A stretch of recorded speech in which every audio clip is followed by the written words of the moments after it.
우리 1절부터 4절까지의 말씀도 우리 한번 좀 읽어보십시다. 다 같이 느헤미야 7장 1절로 4절의 말씀. 오늘 7장을 공부를 하겠는데 다 같이 한번 보십시다. 시작. 성벽이 건축됨에 문짝을 달고 문지기와 노래하는 자들과 레위 사람들을 세운 후에 내 아우 하나니와 영문의 관원 하나냐가 함께 예루살렘을 다스리게 하였는데, 하나냐는 충성스러운 사람이요 하나님을 경외함이 무리 중에서 뛰어난 자라. 내가 그들에게 이르기를 해가 높이 뜨기 전에는 예루살렘 성문을 열지 말고 아직 파수할 때에 곧 문을 닫고 빗장을 지르며 또 예루살렘 주민이 각각 자기가 지키는 곳에서 파수하되 자기 집 맞은편을 지키게 하라 하였노니, 그 성읍은 광대하고 그 주민은 적으며 가옥은 미쳐 건축하지 못하였음이니라. 아멘. 성공은 하기도 어렵지만 관리하는 것은 더 어렵습니다. 어디까지를 성공으로 볼 것인가? 남들이 성취를 이루었다고 하는 그 성공을 관리할 수 있을 때 진정한 성공입니다. 성공이 지속적인 성공이 될 때, 그때 진정한 성공이 되는 거죠. 에베소서 6장 13절의 말씀. 그러므로 하나님의 전신 갑주를 취하라. 이는 악한 날에 너희가 능히 대적하고 모든 일을 행한 후에 서기 위함이라. 모든 일을 행하는 것, 악한 날에 대적을 선멸하고 이기는 것, 이거 굉장히 중요한 일인데, 그 모든 일을 행한 후에 서는 것, 모든 일을 행한 후에 서는 것은 더 중요한 일입니다. 느헤미야와 백성들은 성벽을 짧은 시간에 100년 넘게 끌어오던 일을 마무리를 지었습니다. 놀랄만한 성공이죠. 기대밖의 성공이고 대적들을 낙담시키게 할 만한 아주 충만한, 누가 보더라도 명실상부한 성공적인 일이었습니다. 그러나 자만에 빠져서는 안 됩니다. 마귀가 바로 그 틈을 노리기 때문이죠. 방심은 금물입니다. 우리는 성공을 이룬 후에 늘 깨어서 예수님이 주신 말씀을 기억해야 합니다. 마태복음 12장 43절. 더러운 귀신이 사람에게서 나갔을 때에 물 없는 곳으로 다니며 쉬기를 구하되 쉴 곳을 얻지 못하고 이에 이르되 내가 나온 내 집으로 돌아가리라 하고 와보니 그 집이 비고 청소되고 수리되었거늘 이에 가서 저보다 더 악한 귀신 몇 명 데리고 왔어요? 7 데리고 와서 거하니 그 사람의 나중 형편이 전보다 더욱 심하게 되느니라. 이 악한 세대가 또한 이렇게 되리라. 마음이 깨끗이 청소된 것, 성공이죠. 그러나 그 깨끗한 상태를, 청결한 상태를 유지하는 것, 이건 더 중요한 일입니다. 왜냐하면 마귀가 청소되었다고 그냥 떠나가는 게 아니고 7개 데리고 오거든요. 다시. 느헤미야는 성벽 중수가 끝이 아니라고 생각했던 사람이고, 그랬으면은 6장에서 끝났겠죠. 느헤미야가 왜 8장, 9장, 10장, 11장 계속 이어지느냐? 느헤미야가 생각한 성벽 중수, 리페어먼트, 성벽을 다시 보수하고 재건하는 건 느헤미야의 관심은 건물에 있지 않았던 겁니다. 진짜 수선돼야 될 것은 누구예요? 그건 사람이라고 생각했습니다. 백성들. 사람 중수를 위해서 돌아온 것이지 성벽 중수를 위해서 돌아온 게 아니거든요. 느헤미야의 전반부는 성벽 중수, 건물 수선하는 이야기예요. 그러나 오늘부터는 이제 사람 수선하는 일, 사람 고치는 일에 접어들고 있습니다. 느헤미야는 외관상 보이는 성벽이 끝났다고, 성공했다고 생각하지 않았습니다. 강한 사람을 세우는 일을 시작하죠. 마귀가 틈타지 못하는 사람, 다시는 흔들리지 않는 그런 사람을 세우기 위한 것이 느헤미야의 목표였던 겁니다. 성벽 중수는 절반의 성공일 뿐이고, 이제 진정한 성공을 위해서 그는 계속해서 앞으로 나아가는 것을 볼 수 있습니다. 느헤미야 7장 1절. 성벽이 건축됨에 문짝을 달았어요. 앞선 느헤미야 6장 1절에서는 성벽이 수선이 되긴 되었는데 아직 문짝을 달지 못하던 때에 대적들이 공격이 시작됐었거든요. 아직 문짝을, 그러니까 굉장히 문짝을 중요하게 생각했어요. 느헤미야는 문짝을 다느냐 마느냐. 이제 그 문짝까지 완전하게 달았습니다. 문짝까지 다 달고 완전히 완벽하게 끝낸 후에 그 다음에 느헤미야가 무슨 일을 하느냐 하면 그 성을 지킬 사람들을 세우죠. 성은 세우는 것보다 지키는 것이 중요하기 때문에 죽 써서 개를 주면 돼요? 안 돼요? 안 됩니다. 죽은 사람이 먹어야지 개를 정성껏 쑤어가지고 그거 개에게 주면 안 되는, 좋은 인재를 세워서 그 성이 성의 역할을 감당할 수 있도록 하는 것이 중요합니다. 세계에서 가장 영향력 있는 경영 컨설턴트 가운데 짐 콜린스라고 하는 사람이 있습니다. 그가 쓴 책 Good to Great, Good to Great, 좋은 기업을 넘어서 위대한 기업으로, 이런 책이 있어요. 미국의 500개 기업을 연구하였는데 공통점은 뭐냐면 위대한 기업에는 위대한 사람들이 있더라. 인사 시스템이 탁월하더라. 사람을, 임원들을 참 잘 세우더라. 적재적소에. 인재 선발의 세 가지 원리를 말하고 있는데 굉장히 단순합니다. 첫 번째, 태워야 할 사람을 태운다. 회사가 필요로 하는 사람은 얼마의 돈을 들여도 반드시 그를 데리고 온다. 그리고 그러니까 차에 태우는 사람의 조건이 능력이나 실력이 뛰어난 사람이 아니고 열정이라 했습니다. 그리고 성실함이라고 했어요. 인테그리티, 그리고 패션, 열정. 두 번째는 내리게 할 사람을 내리게 한다. 간단한 얘기죠. 아프더라도 잘라내고 잘라내야 된다는 건, 내리게 할 사람들을 내리게 한다. 세 번째는 태운 사람들을 적합한 장소에 앉힌다.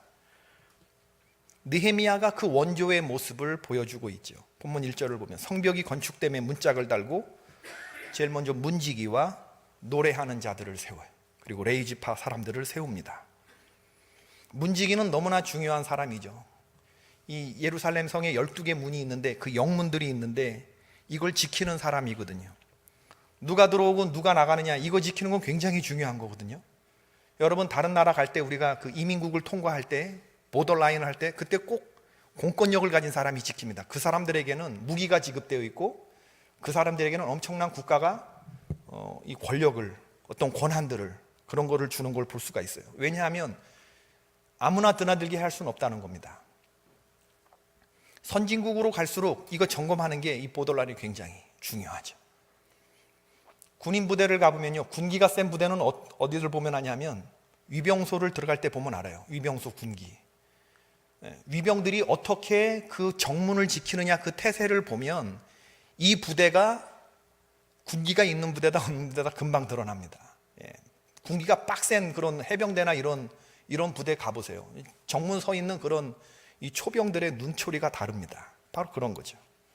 피와 식별을 제대로 할 수 있는 그런 문지기, FM대로, 필드 매뉴얼대로, 야전 규범대로 이 조직체를 지킬 수 있는 그런 사람들, 그런 사람을 문지기로 세우는 거예요. 만약에 우리의 교회가, 주님의 공동체가 이게 지켜져야 한다면, 이게 예루살렘 성벽이라고 본다 그러면 그 영문을 누가 지켜야 되겠어요? 가장 영분별과 진리의 말씀 가운데 세워진 바로 그런 사람이 문지기로 세워져야 됩니다. 느헤미야가 제일 중요하게 생각했던 사람, 문지기를 세웠어요. 현 시국을 보자면 느헤미야의 아군과 적군의 이 피하 진영의 식별이 잘 안 되는 시점이잖아요. 서로 막 결혼 관계로 얽혀져 있어서 누가 산발라시고 누가 도비아의 사돈의 팔춘인지, 어디서부터 영적 전선이 시작되는지 헷갈린 그런 시점이기 때문에 이 틈을 타고 어둠의 세력들이 활개를 칠 수 있기 때문에 거룩한 문지기가 제일 먼저 세워져야 한다라고 생각을 했던 거죠. 거룩한 문지기로 세워지시는 저와 여러분 될 수 있길 주의 이름으로 축원합니다. 내가 속한 가정, 내가 속한 교회, 내가 속한 공동체에 하나님은 저와 여러분을 문지기로 부르셨다. 아무나 받아들이지 마십시다. 우리 피와 식별 분명히 하십시다. 더럽고 추한 것들이 우리의 공동체에 발 들이지 못하도록 철저하게 지켜내는 그런 우리들이 되십시다. 두 번째로는 노래하는 사람들을 세웠다고 했는데, 군사를 뽑아야 될 것 같은데 문지기 그 다음에 노래하는 자들은 성가대 찬양팀을 말하는 거죠. 느헤미야는 하나님을 예배하면서 찬양할 수 있는 그런 사람을 세웠습니다. 예루살렘 성벽은 그냥 세상의 성벽이 아니라고 생각했기 때문이에요. 성을 지키는 것은 사람의 칼과 창입니까? 하나님이십니다. 이 성벽을 왜 지은 거예요? 그것은 하나님께 다시 예배하기 위해서였기 때문에, 이제 성이 완공되고 재건되었으니 예배를 드리고자 했던 것입니다. 그래서 찬양대를 조직한 거예요.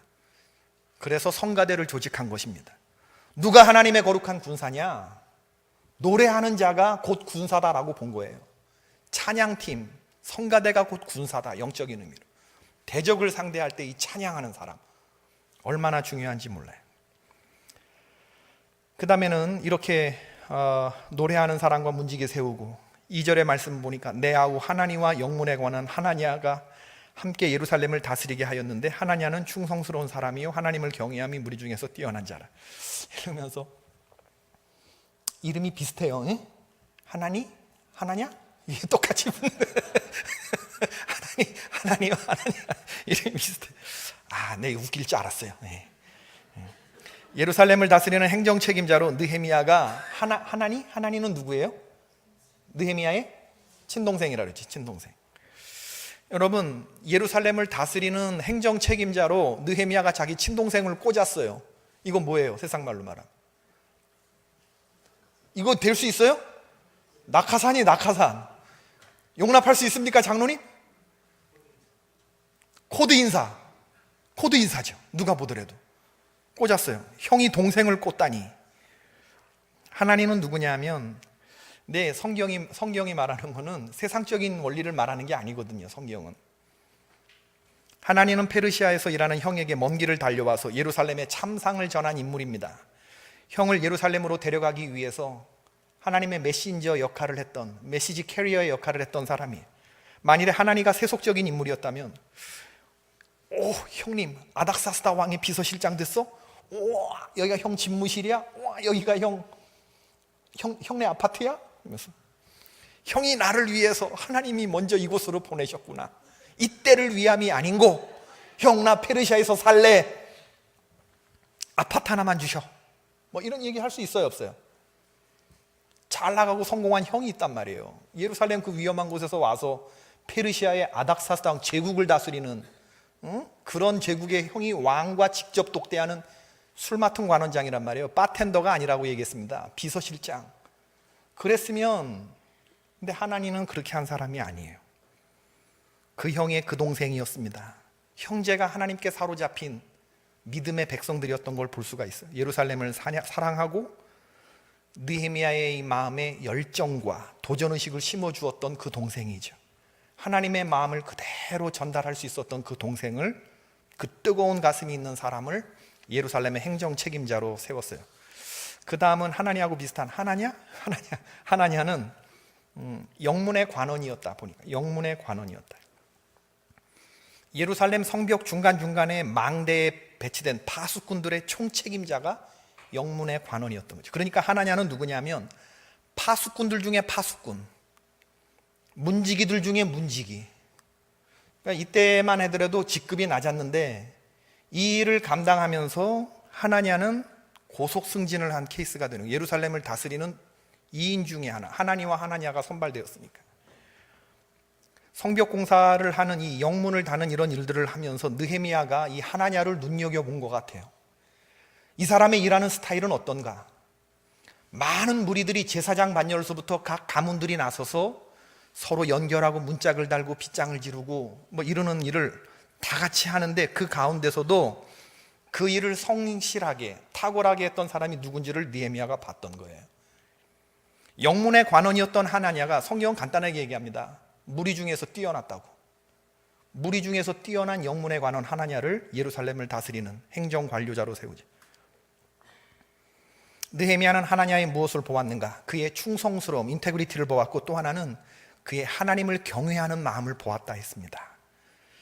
여러분, 하나님을 진실로 두려워하는 참된 신앙인, 바로 그가 실력이 좀 부족해도, 능력이 부족해도 하나님의 교회를 지켜 나가는 줄로 믿습니다.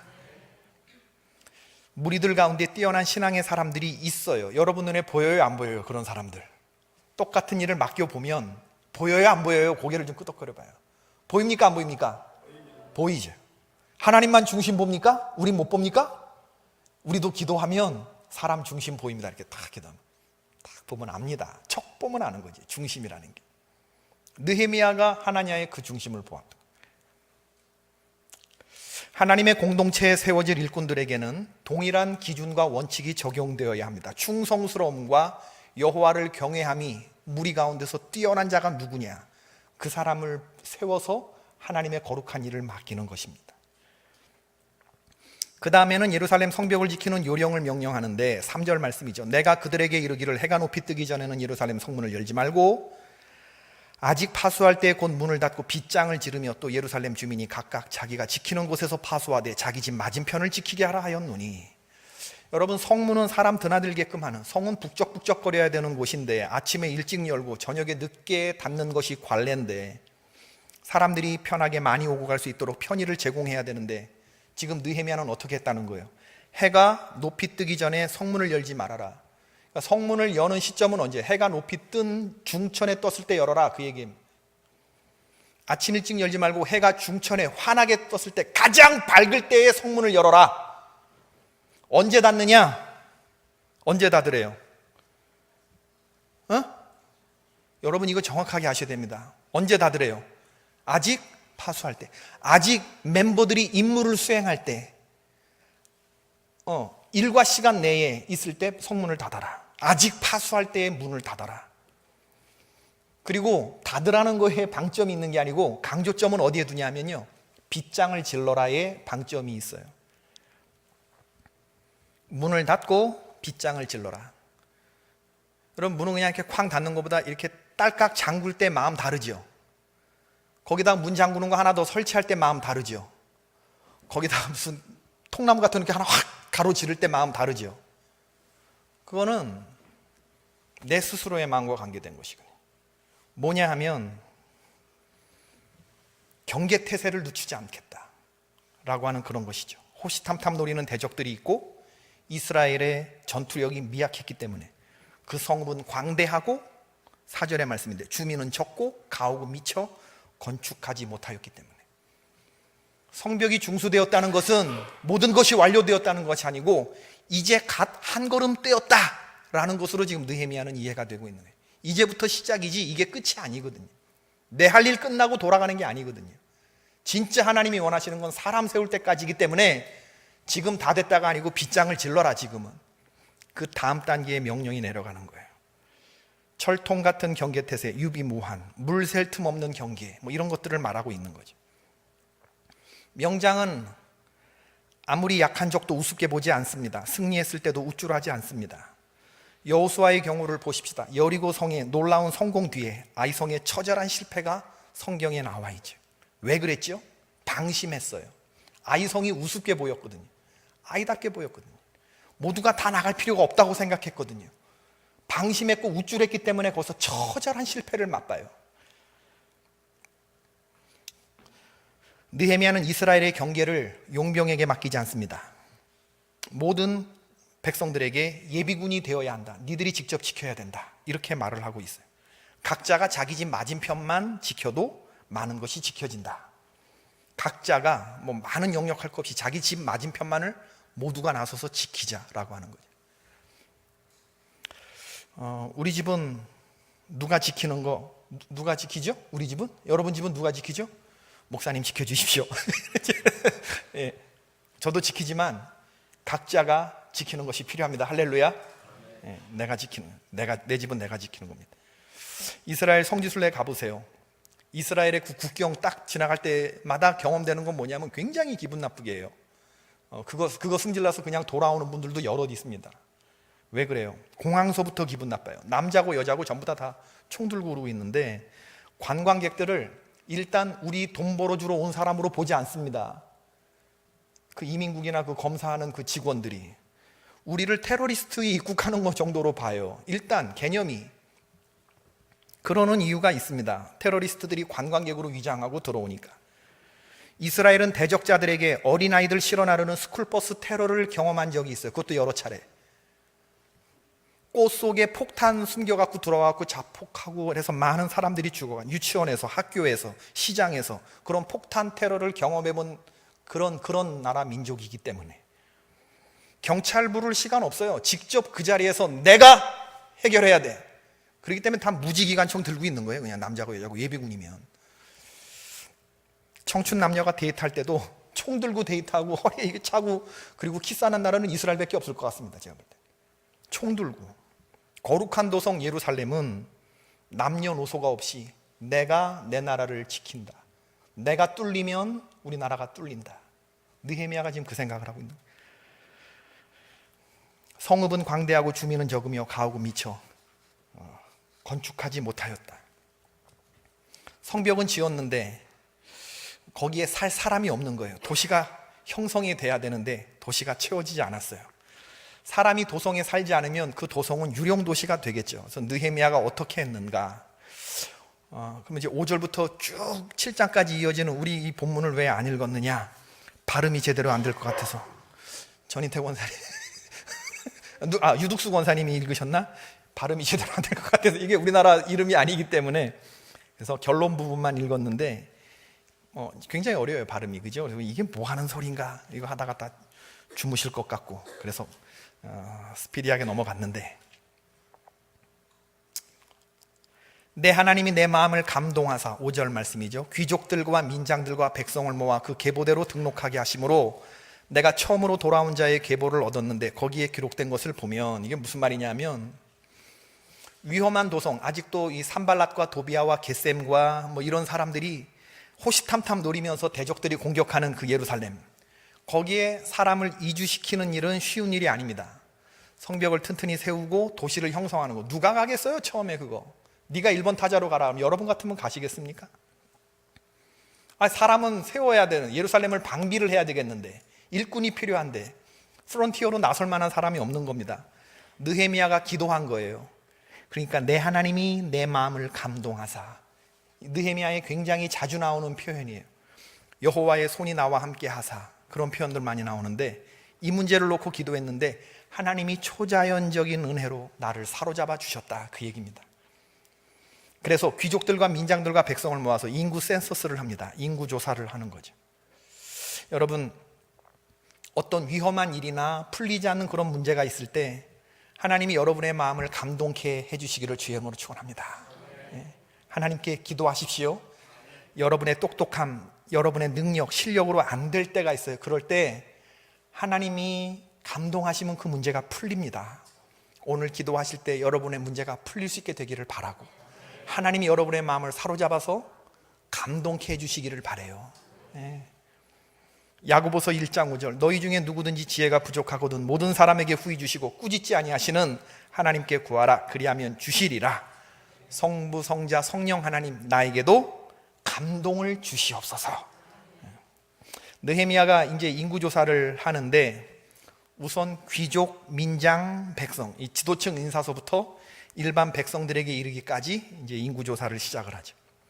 그리고 또 하나 손에 뭐를 얻었냐 하면은 참 귀한 건데, 내가 처음으로 돌아온 자의 계보를 얻었다. 처음으로 돌아온 자의 계보. 이스라엘이 패망할 때, 바벨론한테 패망할 때 1차, 2차, 3차에 걸쳐서 포로로 끌려가거든요. 고레스 칙령으로 바벨론을 페르시아가 멸망시키고 국부 고레스가 각자 나라로 귀환하라고 하는 포로 귀환령, 고레스 칙령. 돌아오는 것도 1차, 2차, 3차로 오거든요. 1차로 돌아온 사람이 스룹바벨, 2차가 에스라, 3차가 느헤미야, 이렇게 돌아와요. 1차, 2차, 3차로 포로 귀환자들이 이끌고 돌아오는데, 1차 스룹바벨과 함께 돌아온 5만 명의 사람이 예루살렘 성전을 중수했던, 예루살렘 성전을 지었던, 성전을 건축했던 그런 사람들이죠. 1차 귀환자들과 2차 귀환자의 사이에는 한 80년 정도의 갭이 있어요. 그래서 1차 귀환자들은 2차, 3차에 비해서 실체를 파악하기가 힘들었습니다. 이들은 제일 먼저 고향으로 돌아와서 제일 먼저 자리를 잡았던 사람이죠. 처음으로 돌아온 자의 계보. 그러니까 이 사람들은 먼저 돌아왔으니까 예루살렘이 아닌, 자기들이 살아야 할 성읍이 아니고 이 주변에 좀 편한 곳, 좀 살기 넉넉한 곳, 풍요로운 곳, 그런 곳에 살았던 것 같아요. 왜냐하면 아무것도 없는 폐허가 된 나라로 제일 먼저 마음 가지고 돌아온 1차 귀환자인데 그 예루살렘에 가서 살고 싶었겠어요? 안전한 지역으로 흩어져 살았겠죠. 우리가 얼마든지 이해해 볼 수 있습니다. 우리라도 그렇게 했을 것 같으니까. 그냥 보니까 예루살렘은 정말 성읍이 광대하고 주민이 적고 가옥이 없는 곳이니까 그럴 것 같기도 해요. 면적에 비해서 주민 숫자가 지나치게 적었죠. 성 경비가 힘들 수밖에 없었던 그런 이유입니다. 느헤미야가 이제 그런 사람들을 1차 귀환자들의 명단을 다 파악한 것을 손에 얻었고, 백성의 지도자들과 함께 그들을 다 모은 후에 제비를 뽑는 거예요. 느헤미야 11장에 가면 나오는데, 그래서 10분의 1은 강제적으로 예루살렘에 남기로 한다, 이렇게 된 거예요. 여러분들이 제비를 뽑았어요. 요즘같이 이렇게 딱지 뽑고 뭐 이렇게 분양권 이게 추첨하고 이러는 거 아니에요. 이거 딱 뽑으면 위험한 성읍 예루살렘에 살아야 돼요. 나는 살겠다. 손 들어보십시오. 하나님의 일꾼들인 줄로 믿습니다. 손 들어보세요. 내가 볼 거예요. 진짜로 손 들어봐요. 부쩍 들어봐요. 내가 불꽃 같은 눈동자로 볼 테니까. 4명 드네, 4명. 나머지 뭐죠? 여러분, 나의 경우로 읽어보세요. 말씀이 여러분의 마음을 도전할 수 있게 되기를 바랍니다. 뭐라 아멘이야, 손도 안 들면서. 생존권을 위협하는 느헤미야 정권은 퇴진하라, 여기다 나가겠죠, 그죠? 오늘날로 말하면 공산당이 따로 없다, 국민을 다 죽이는 느헤미야 정권 박살내자, 박살내자, 박살내자, 뭐 이럴 거 아니에요. 뭐 시뻘겋고 두르고 느헤미야를 파면하라, 그랬을 것 같아요. 그랬을 것 같아요. 멀쩡히 터잡고 평당 1억 하는 아파트 버리고 저 개발되지 않는 저 세종시 저런 초창기 때 저기 내려가 살려면 누가 살겠어요? 여러분 같으면 사시겠어요? 대적도 있는데 위험한 땅, 내가 가서 다시 경작해야 되는 땅, 내가 아버지 때로부터 내려와서 80년 1차 귀환해가지고 지금 여기서 이만큼 터잡고 사는데 그 땅값과 피값을 다시 처음으로 돌리자는데 신종할 수 있겠어요? 여러분, 예루살렘 성전은 그냥 세워지는 거 아니고요, 성벽은 그냥 중수되는 게 아닙니다. 이런 하나님의 사람들의 피눈물 나는 이런 노력 위에 주님의 교회가 세워지는 거예요. 누군가는 들어와서 반드시 지켜야 하는 것, 남들보다 와서 먼저 터잡고 살았는데 고생도 남들보다 많이 했을 사람들, 뒤에 오는 귀한 자들 군기 잡으면서 슬슬 텃세 부리면서 그렇게 할 수 있었던 글이지만 모든 것을 다 내려놓고 예루살렘에 들어갔다는 거 아니에요. 들어갔다는 거 아니에요. 전체가 다 하나님의 말씀 앞에 서서 그 제비를 뽑았다는 거 아니에요. 그 백성들은 그들 가운데 귀족과 민장과 지도자들은 제비를 뽑은 게 아니라 자원에서 다 남았다는 거 아닙니까? 이스라엘 가장 많이 희생했기 때문에 가장 많은 축복을 받은 사람들입니다.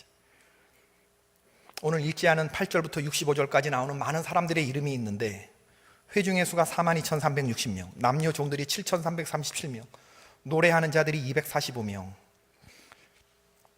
하나님이 숫자를 세실 때 성경에 따로 구별된 숫자를 특별히 말하고 있어요.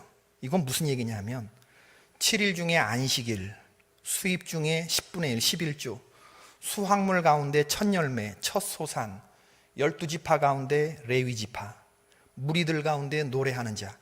하나님은 우리들 가운데 이 전체 한 덩어리에서 꼭 하나님이 구별돼서 이건 내 거다라고 말씀하시는 그게 있는데 이걸 잘 구별하는 사람, 그가 하나님의 진정한 사람입니다.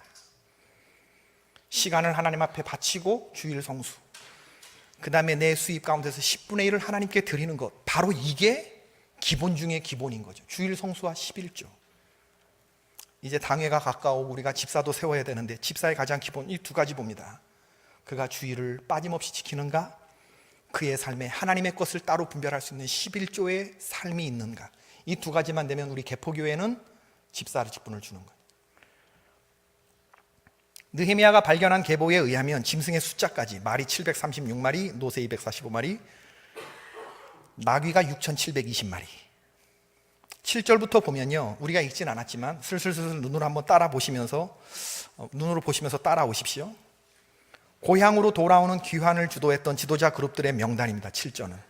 근데 이 전체적인 7절부터 이어지는 이 그 내용들을 보면 인구조사가 굉장히 촘촘했던 걸 볼 수가 있어요. 디테일이 아주 장난 아닙니다. 8절부터 24절까지는 포로 귀환자들 가운데 아주 그 족보가 분명한 사람들, 가문 등록부를 잃어버리지 않고 자기들의 혈통을 입증한 사람들, 총 17개 가문에서 16,722명인데 전체 회중에 그렇게 소속이 분명하고 족보가 있는 사람들의 숫자가 3분의 1이었어요 8절부터 24절까지 도로 1차 포로 귀환자 중에서 자기가 어디에 살았고 가문이 누구고 누구의 후예고 족보가 분명히 있는 사람들이 전체의 3분의 1, 16,722명. 25절부터 38절까지는 족보는 없어요. 잊어버렸어요. 그렇지만 내가 누구라고 하는 내 혈통과 근본을 입증할 수 있는 사람, 그런 사람들 21개 마을에서 8,684명이 조사가 되고 있습니다. 39절부터 42절까지는 제사장 그룹의 명단이 소개되고 있어요. 1차 귀환자가 누구였는지를 말하고 있는데 39절부터 42절까지는 그 돌아온 사람들, 혈통을 입증하고 족보가 있는 이런 사람들 중에서 그럼 그런 직업군은 어땠느냐라고 봤을 때 제일 먼저 소개되는 건 제사장 그룹. 제사장들은 고향으로 돌아오고 싶어 했을 것 같기도 해요. 페르시아에 남아서 뭐 하겠습니까? 이방신 심기는 나라에서. 내 나라 돌아가야 하나님도 섬기고 교회에서 예배도 하고 말씀도 전하고 뭐 그러는 제사장들은 4개 가문에서 4289명이 돌아왔는데 예루살렘에서 자기가 하던 전공 분야를 살려야 되겠죠. 바벨론에서 살기 싫었을 거예요. 페르시아에서. 근데 43절부터 45절에 보면 세 종류의 레위 사람들에서 나오는데 8개 가문에서 총 360명의 레위인이 돌아와요.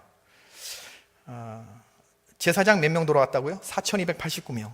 레위인 몇 명 돌아왔다고요? 360명. 11조도 안 돼. 11조도. 레위인의 숫자가 제사장 돌아온 숫자의 10분의 1도 안 돼. 왜 그랬을까? 레위인은요 같은 성전에서 일을 하지만 제사장보다 빛이 나지 않는 보조자거든요. 제사장이 예배를 집리하는 그런 사람이라면 성전을 관리하는 그런 사람들인데 성전 유지에 필요한 자잘한 여러 가지 일을 하는 사람들이거든요. 제사로 바쳐진 짐승을 도살하거나 청소하거나 물품을 관리하는 그런 사람들, 따로 떼어져서 그렇게 레위지파로 내려오는 그런 사람들. 제사장이 아니면 나머지 레위지파는 그건 조연이거든. 조연. 1등 하고 싶어요? 조연하고 싶어요? 주연하고 싶어요? 조연하고 싶어요? 네. 네. 우리 다 주연하고 싶죠. 주연. 누가 보조자 하고 싶겠어요? 레위지파가 안 온 겁니다. 그러니까 이스라엘이 개혁하려고 했을 때, 예배를 바로 세우고자 했을 때 늘 레위지파의 숫자가 모자랐던 거예요. 하나님의 성전에서 관리를 해야 될 하나님이 세우신 레위지파 가문이 나가서 딴 일 하는 거예요. 왜?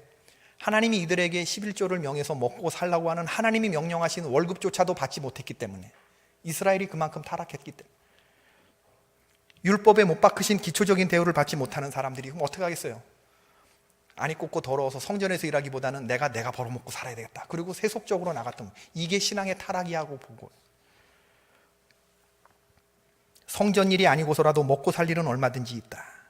그런데 지금 느헤미야가 1차 포로기한자 명단을 소개하면서 자기가 주연이 아니라 조연임을 알면서도 돌아온 사람들이 있었다는 거예요.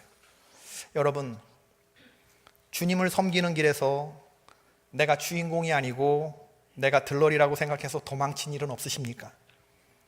거룩한 성 예루살렘으로 그 사명의 자리로 조속히 돌아올 수 있게 되기를 축원을 드립니다.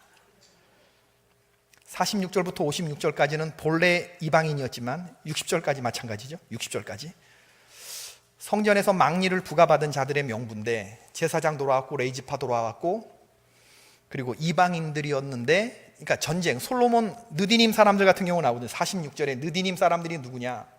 솔로몬 성전 세워지기 이전에 이스라엘이 전쟁을 해갖고 적국에서 이방인 중에 포로로 잡혀온 사람들이에요. 이 사람들을 어떻게 처리했냐면요, 성전에 노예로 주었어요. 제사장들에게. 그래서 느디님이라고 하는 말의 의미는 주어진 사람들, 던져진서 주어진. 그러니까 레위지파보다 훨씬 더 못한, 포로니까, 전쟁 포로니까, 노예 계급이니까. 이스라엘 사회에서 느디님 사람이라고 하는 말은 이건 저 밑에 천민 계급에 분류된 그런 사람들이라는 의미가 있거든요. 레위인을 도와서 물 깃고 장작 패는 일 했던 사람들. 그러니까 제사장이 주연이고 레위인이 조연이라면 느디님 사람은 엑스트라. 근데 그런 느디님 사람들 가운데서도 예루살렘에 돌아온 사람들이 있었다는 겁니다. 정말 놀랍지 않아요? 61절부터 62절까지는 가문 등록부를 분실했거나 족보가 없는 사람들인데, 자기 조상들이 살던 조상의 이름도 모르고 지방도 모르고 아무것도 모르는 파악이 안 되는 사람들 642명. 자기가 이스라엘 혈통의 사람이라는 걸 입증치 못했던 사람. 그러면 여러분, 족보가 없고 가문 혈통부 등록부가 없는 거, 그러면 왜 이 사람은 족보가 없을까? 그러면 제일 먼저 무슨 생각 드세요? 말 못한 사정이 있겠구나, 이런 생각이 드시겠죠. 그죠? 이 사람들의 어떤 감추어진 뻐꾸기 우는 사연이 이 가정에 있겠구나. 그러니까 가문 등록부가 폐기됐거나 자랑스럽지 못하니까 없어졌겠구나, 이런 생각을 해볼 수가 있어요. 그런 사람들도 있겠고. 그런데 그런 사람들 가운데 누가 있냐면 도비아의 자손과 들라야의 자손이 있다고 했어요.